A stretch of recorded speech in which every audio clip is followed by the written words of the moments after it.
Right now, somewhere in northern Tanzania, a man is lying in the shade, doing absolutely nothing.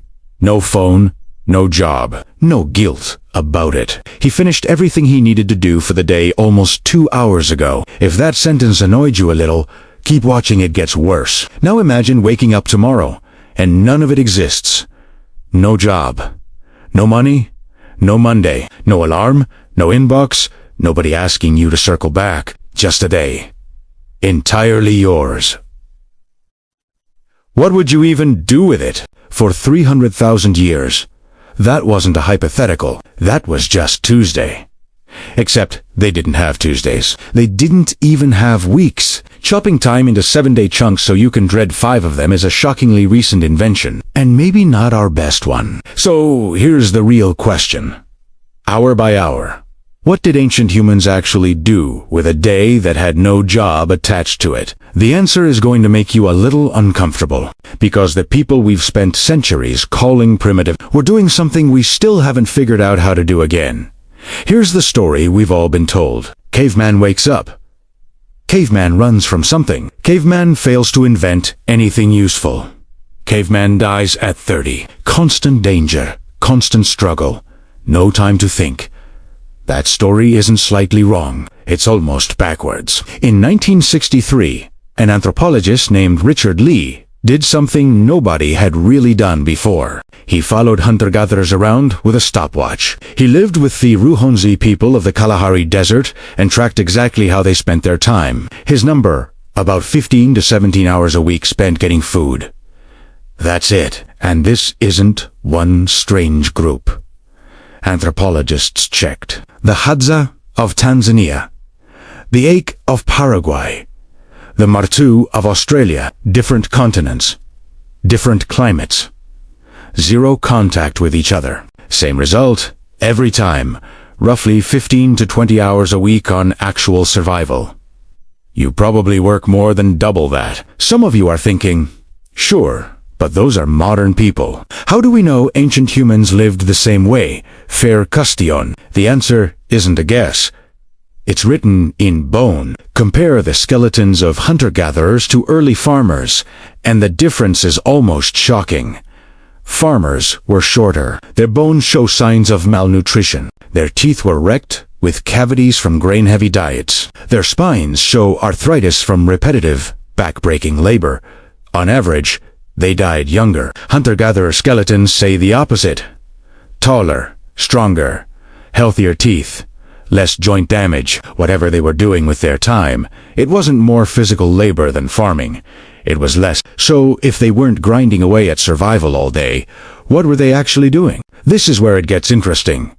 Because the evidence isn't just about what they needed. It's about what they made when they didn't need to make anything at all. In 1994, explorers in southern France found a cave that shouldn't have looked the way it did. Inside, paintings of horses, lions, rhinos, made roughly 30,000 years ago. Not stick figures, shading, perspective, motion. Someone spent hours, maybe days, deep underground by firelight, painting animals on a wall. Not for food, not for warmth, for nothing you could eat or wear. In South Africa, archaeologists found 100,000-year-old shell beads, tiny holes drilled by hand, strung as jewelry. The nearest coast was 20 kilometers away. Somyano walked 40 kilometers round trip just to collect shells, then spent hours drilling each one with a stone tool. Just to look good. That is not a species in constant survival panic. That is a species with time on its hands. So what did a whole day with that much time actually look like? Let's build one hour by hour. You wake around dawn, not to an alarm, but to the sky getting lighter and the air shifting. The fire from last night is still glowing. Someone quietly feeds it more wood. You slept on a hide over grass, a few feet from your grandmother, your children, 20 or 30 people you've known your whole life. Everything you personally own fits in one bag. A digging stick, maybe a bow, a few hides. Breakfast is whatever's left from yesterday. And it's social. Nobody's rushing. Nobody's checking a clock, because there isn't one. The first real activity of the day isn't work, it's talking. Anthropologist Polly Wiesner spent years recording exactly what hunter-gatherers talk about and found something surprising. Most daytime conversation isn't really practical, it's gossip. Who did what? Who's been quiet lately? Who told a good joke last week? It sounds trivial. It isn't. No police, no courts, no written laws. This constant talking is the legal system. If a man hoarded meat, nobody arrested him. They just mocked him mercilessly until he stopped. There's a famous story about exactly this. In 1969, the anthropologist Richard Lee wanted to do something nice for the group he'd lived with for years. For Christmas, he bought them the biggest, fattest ox he could find. They mocked it for weeks, called it skinny, worthless, a waste of everyone's time. Confused, he finally asked an old man what was going on. The old man explained it simply. When a hunter brings back a big kill, the camp doesn't celebrate. They insult it on purpose. The bigger the kill, the harder they mock it. It's how they stop any one hunter from thinking he's better than everyone else. Lee had brought an enormous gift, so they had to cut him down to size, exactly like they would one of their own. In a hunter-gatherer camp, nobody is allowed to feel above anyone else. We built prisons and lawyers for this. They just built better jokes. By mid-morning, a small group might head out to hunt or gather. But here's the key part. You don't go every single day. If the last hunt went well and there's food stored, you might just stay in camp. Spend the morning fixing a spear, weaving a basket, softening a hide. No clock, no supervisor standing over you. You do it because being good at something earns respect, and making things well is just part of being human. This isn't work the way you think of it. Nobody's getting paid. Nobody's getting fired. When hunting does happen, it's almost nothing like the movies. Humans are what's called persistence hunters, and the strategy sounds almost too simple to work. You find a large animal, and you just follow it. Not sprinting, jogging. Steadily, 4 hours, through the hottest part of the day. Every time the animal stops to cool down, you appear on the horizon again, and it has to run. You keep this up for 5 hours. 8. Sometimes longer, until the animal is so overheated, it physically collapses. This works because of one strange thing about us. We sweat. Most animals cool down by panting, which means they have to stop moving to do it. We don't. Our long legs, our oddly large glute muscles, our hairless skin, all of it evolved for exactly this. But here's the twist. Almost nobody expects. Most hunts still fail. Researchers who studied the Hadza found that on most days, hunters come home with absolutely nothing. A real kill might happen once every few days, sometimes less. So who actually feeds the camp? Most days, not the hunters. The women do. Among groups like the Hadza, women provide more than half the camp's daily calories gathering. In groups, every single day. And the most productive gatherers in camp usually aren't the young mothers. They're the grandmothers. Women in their 50s and 60s routinely bring back more food per day than women in their 20s. Scientists have a name for this. The grandmother hypothesis. It may explain why human women are among the only species on Earth to live for decades past menopause. A healthy grandmother made the whole group more likely to survive. The hunters feast you, the women feed you, and the kids, they're right there the entire time. A 3-year-old plays with a toy digging stick beside her mother, copying every move. By 6, she can find food on her own. By 10, she's actually contributing. An 8-year-old boy can be handed a bow, sent out alone, and come back with a bird, because that's just what an 8-year-old does. Children spend most of the day in mixed-age play groups, with almost no adult supervision. Older kids teach younger kids. There was no school building. The world was the school. Around midday, the first food returns to camp, and it gets shared immediately, not offered. Required. If a hunter kills something big, he doesn't own that meat. He hands it out, often keeping the worst cut for himself. Some researchers think tracking who gave what to whom is part of what built the human brain in the first place. Then the heat of the day hits, and everything stops.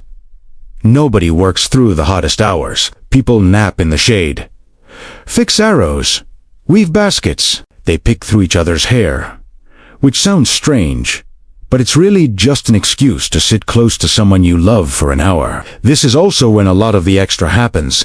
The things that shouldn't exist if life were only about survival. In Germany, archaeologists found a 40,000-year-old flute carved from a vulture bone, with 5 finger holes spaced almost perfectly. Whoever made that understood pitch, understood music, and spent real hours of a real day getting it exactly right, not to hunt, not to defend the camp, just to make something beautiful. This is what people did with time, when nobody was forcing them to do anything. They made things, they decorated their world. As the sun goes down, something shifts. Polly Wisner recorded hundreds of hours of conversation and noticed a pattern. During the day, people talked about practical things, where the animals were, who wasn't sharing fairly. But at night around the fire, over 80% of conversations turned into something else entirely. Stories, myths about how the world began, legends about ancestors who did impossible things, jokes, news from camps far away. Some researchers believe this is where human culture was actually born: religion, science, and fiction. All from the same source, minds that were finally still enough, and safe enough, to wonder. You can only really ask, why are the stars there once your stomach is full and nothing is hunting you? And then, something genuinely strange. They probably didn't sleep the way you do. Historian Roger Eckertz spent over 20 years digging through old diaries and medical records, and found overwhelming evidence that before artificial light, humans slept in 2 separate blocks. First sleep for a few hours after dark, then an hour or 2 of being wide awake in the middle of the night. Not insomnia, just awake. People used that time to talk quietly with family, or just lie there and let their mind wander. Then second, sleep until dawn. It was so normal that old texts casually mention first sleep and second sleep without ever explaining what they mean, because everyone already knew. So if you've ever woken up at 2 a.m. for no reason and panicked that something's wrong with you, it might just be a very old habit with nowhere left to go. Now, here's something that gets left out of almost every version of this story. In a cave in Iraq, archaeologists found the skeleton of a Neanderthal, now known as Shanadar I. He was missing part of one arm, partly blind, seriously hearing impaired. He'd survived crippling leg injuries. By any cold, practical calculation, he could not hunt, and could barely gather anything for himself. He should have been left behind almost immediately. Instead, he lived into his 40s old. For that time, which means, for years, someone fed him, someone protected him. Someone chose to keep him alive, not because it was efficient, because that's what they did. Archaeologists have also found skeletons with fractures that fully healed, which only happens if someone brought that person food and kept them safe for weeks while their body repaired itself. Underneath all the survival horror stereotypes, this is what the bones actually say. These were people who took care of each other, at real cost, for no reason except that this is what humans do. So add it all up, and a typical day looked something like this. 3 to 6 hours finding food or making tools. Roughly 6 hours just talking. Being with people. 8 hours of sleep in 2 separate pieces. And whatever's left over, resting, watching clouds. Existing without needing to justify it with productivity. Anthropologist Marshall Solins had a name for a life like this: the original affluent society. Not because they had a lot of stuff, they had almost nothing, because they had the one thing almost none of us actually have anymore: time. So what happened? If this was working, why did we ever stop? About 10,000 years ago, in what's now the Middle East, people started planting seeds and keeping animals on purpose. Agriculture, and agriculture is, in a very real sense, a trap. More people means you need more food. More food means more farming. Within a few generations, the population had grown so much, there was no going back. There simply wasn't enough wild land left to feed everyone by hunting and gathering anymore. You were locked in, and farming was brutal. Plowing, weeding, harvesting, storing grain, defending it from animals and from other hungry humans. The skeletons don't lie about this part either. Early farmers worked harder, ate a far less varied diet, and died younger than the hunter-gatherers who came before them. But the population kept climbing anyway. More people meant more specialists, toolmakers, potters, then soldiers, priests, record keepers, and eventually, jobs. Employment, the idea that your time now belongs to someone else in exchange for what you need to survive. By the time we built our first cities, the old life dawned to dusk. No clock, no boss, was already gone. So here's where that leaves you. You'll spend roughly 90,000 hours of your one life working. They spent a fraction of that. You sleep in one exhausted block and call waking up at 2 a.m. insomnia.